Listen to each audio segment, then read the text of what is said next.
बेतिया से बीजेपी की रेणु देवी भी इस वक्त आगे चल रही है और दीघा से बीजेपी के संजीव चौरसिया भी आगे चल रहे हैं। दीपा कुमारी मामगंज से हम की इस वक्त आगे बताई जा रही हैं। हालांकि जो ओवरऑल इधर नंबर्स सामने हैं उसमें अभी हम का खाता भी नहीं खुला है, तो इसको जरा थोड़ा क्रॉस वेरीफाई करना होगा।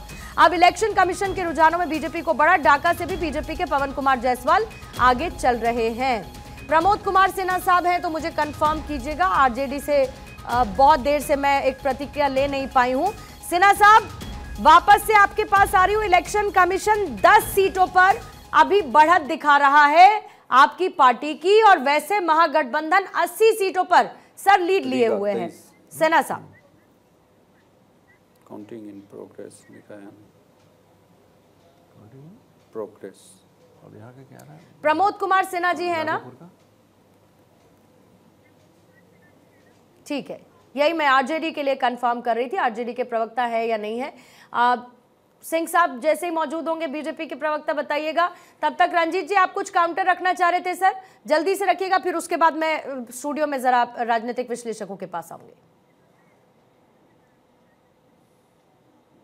देखिए पूर्णिमा जी, अभी मुझसे पहले जो वक्ता थे संभवतः भाजपा के प्रवक्ता रहे होंगे, एक मिनट मैं तो बात पाकर ना हो, एक डिग्री की बात की थी। सम्राट चौधरी जो इनके डिप्टी चीफ मिनिस्टर हैं, उनकी डिग्री पर सवाल उठा और प्रशांत किशोर जी ने कई गंभीर आरोप भी लगाए कि उन पर हत्या का मुकदमा चला, उसमें दोषी भी थे और माइनर होने की वजह से उसमें वो छूटे थे।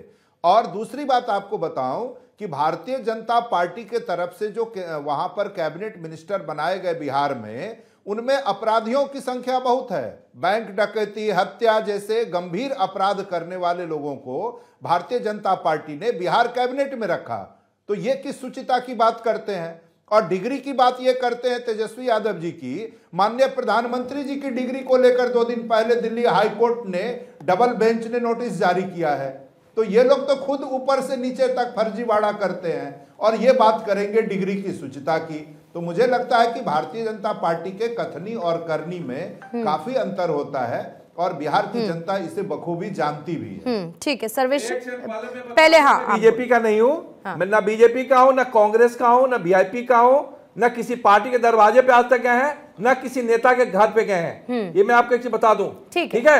ये आप अपना आरोप इन पे लगाइए, हम जो बोले उसका जवाब दीजिए आप। प्रशांत किशोर अरबों रुपया खर्च किए बिहार में, अरबों रुपया।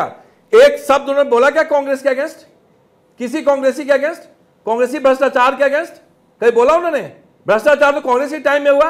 प्रशांत किशोर किसके लिए थे? अभी इतना खर्च करने के बाद वो क्या बोले थे कि बिहार में अगर एनडीए की सरकार बनेगी तो हम संन्यास ले लेंगे। अब जाके प्रशांत किशोर जी से बोलिए कि चाणक्य बनने में चंद्रगुप्त में बहुत फर्क होता है। चाणक्य कभी चंद्रगुप्त नहीं बन सकता है, ठीक है? तो आप प्रशांत किशोर के सवाल प्रशांत किशोर से जाकर के पूछिए आप। और आप लोग जो कर रहे हैं बिहार में, जैसा आपका नेता थे राहुल गांधी, अभी पता नहीं क्या विदेश चले गए होंगे, अभी पता नहीं कहां पे अभी, ठीक है? और वो वीआईपी पार्टी के साथ 3 फीट पानी में छलांग ऐसे लगा रहे, ऐसा लगता है कि वो टाइटैनिक जहाज डूब रहा था, ऊपर से बचाने के लिए नहीं। एक रामकृष्ण जी, नहीं रामकृष्ण जी ये बताइए कि पानी में छलांग लगाने में समस्या क्या है? तो समस्या है आपके, आप जाइए, आप अचानक भाई लगा वो एक सेकंड, वो जिस अलायंस का हिस्सा है उसमें एक पार्टी है, मल्हार को रिप्रेजेंट करती है 3%, तो पानी में छलांग लगा ली तो क्या समस्या है? भला ठीक है, विदेश चले गए तो क्या समस्या है? नहीं, अब ये बात है, आप अगर पार्टी में, अगर आप सार्वजनिक जीवन में हैं तो आपको कंपेनिंग में भी रहना चाहिए, आपको घर पे भी रहना चाहिए। आपको नहीं रहेंगे तो उसका नुकसान उठाएंगे ना, वो उठा रहे हैं। नहीं रहेंगे तो उसका नुकसान उठाएंगे ना भाई। एक तरफ बीजेपी है, चुनाव आता नहीं है, उससे पहले चुनावी मोड में चली आती है। मैडम मैं बता दूं, बिहार में कांग्रेस का लोग रिवाइवल देखना चाहता है, मेरे ऐसा लोग भी देखना चाहता है कि कांग्रेस एक पुरानी मतलब एक मजबूत विपक्ष होना चाहिए। यही लोकतंत्र की तस्वीर है। मैं बता रहा हूँ, मैं चाहता हूँ कि होना चाहिए। कांग्रेस में आप इनसे पूछिए, इनका कांग्रेस का अध्यक्ष बने कितना साल हो गया? 3 साल से इनका कांग्रेस का आज तक संगठन नहीं बना बिहार में। क्या बात करेंगे ये? इनसे पूछे कि बिहार में 3 साल से कांग्रेस का कौन महासचिव है, कौन उपाध्यक्ष है, कौन क्या है? बस एक अध्यक्ष है, बाकी कोई कांग्रेस ही नहीं है। इनका है। कांग्रेस का अध्यक्ष वायरल हुआ था टेलीफोन। ठीक है, कांग्रेस के प्रवक्ता को इसे एक बहुत पॉजिटिव फीडबैक के तौर पर, एक जेनेरिक फीडबैक के तौर पर लेना चाहिए, क्योंकि हो सकता है कि ये थॉट ऐसे बहुत सारे लोगों का हो जो कि एक मजबूत विपक्ष के तौर पर कांग्रेस, क्योंकि राष्ट्रीय पार्टी है, उसको उस तरीके से देखना चाहते हो। सर्वेश जी जल्दी से अपना काउंटर रखिएगा। इसी बीच में मनोज यादव जी है, बीजेपी के प्रवक्ता, हमारे साथ जुड़ चुके हैं। मनोज जी, आपका मैं स्वागत करती हूँ, और साथ ही रंजन जी भी कुछ ऐड ऑन करना चाह रहे हैं, लेकिन पहले सर्वेश जी आपको। देखिए, यहाँ पे बात हो रही थी सर्टिफिकेट की, तो यहाँ पे और भ्रष्टाचार की। राहुल गांधी कांग्रेस पार्टी के बड़े नेता हैं, हमारे लोकसभा में विपक्ष के नेता हैं, उन पे भ्रष्टाचार का आरोप है, नेशनल हेराल्ड घोटाला। तेजस्वी यादव नौवीं फेल, बिहार का सीएम बनने का सपना देखता है, वो भी घोटाले में, IRCTC वाला जो घोटाला है उसमें पिताजी के साथ वो भी लिप्त हैं। तो क्या बीजेपी के नीतीश कुमार जो मुख्यमंत्री हैं और अभी भी बनेंगे, उन पे कोई भी भ्रष्टाचार का दाग है? मुझे ये बता दीजिए। यहां पे सबसे बड़ी बात होती है कि हर पार्टी में कोई भी पार्टी अछूती नहीं है। जो ये क्रिमिनल जो पार्टी में भरे पड़े हैं, जो क्रिमिनल बैकग्राउंड वाले, चाहे आप एक धरना प्रदर्शन कर दीजिए, आप पे FIR हो गया तो भी इलेक्शन कमीशन के उसमें आ जाता है कि आपके क्रिमिनल केस है। और आप बाहुबलियों को टिकट देने में, रेप हत्या और उस वाले केस के भी हैं। टिकट देने में कोई पार्टी पीछे नहीं रही। कोई पार्टी इस बार के बिहार के चुनावों में जो बीजेपी थी बाहुबलियों को टिकट देने में, क्योंकि राजनीति में बाहुबल की जरूरत पड़ती है, ये गलत ट्रेंड है, लेकिन ये स्थापित है। इसीलिए बाहुबलियों को नेगलेक्ट कोई पार्टी नहीं करती सर। 10 सेकंड पूर्णिमा जी, अब वो समय नहीं रहा। अब बीजेपी को, एनडीए को सोचना पड़ेगा कि हम चुनाव दर चुनाव जीत रहे हैं, तो हमें ऐसे कैंडिडेट को खत्म करके एक स्वच्छ, साफ और सुथरी छवि वाले जल्दी से एक बार मनोज जी के पास में जाना चाहूंगी। ठीक है मनोज जी, पहले मैं आपके पास, फिर बाकी सबके काउंटर्स मुझे लेने हैं। कुंवर साहब मैं आपके पास भी आती हूँ, रंजित जी मैं आपके पास भी आ रही हूँ, रंजन जी फौरन आपके पास आ रही हूँ। लेकिन मनोज यादव जी, अभी तक के रुझानों में तो देखिए सर, बम्पर जीत की तरफ आप बढ़ते हुए दिख रहे हैं, लेकिन we will wait, we will watch, क्योंकि अभी 155 सीटों पर आप लोग लीड कर रहे हैं। लेकिन ये सवाल बार बार पूछा जा रहा है कि ये इनकम्बेंसी, एंटी इनकम्बेंसी को प्रो इनकम्बेंसी में बदलने की कौन सी ऐसी रणनीति, या आपके चाणक्य के पास ऐसी कौन सी मैजिक वॉन्ड है कि एंटी इनकम्बेंसी ग्राउंड पर होती ही नहीं है। और दूसरी सबसे बड़ी बात सर, जेडीयू के साथ चेहरे के तौर पर नीतीश जी का नाम खुद अमित शाह ले चुके हैं, लेकिन उसके बावजूद विपक्ष ये सवाल पूछते पूछते नहीं थक रहा है कि कौन होगा आपका चेहरा। क्या बीजेपी के पास अपना कोई फेस नहीं है और नीतीश के सहारे हैं बीजेपी में बिहार में?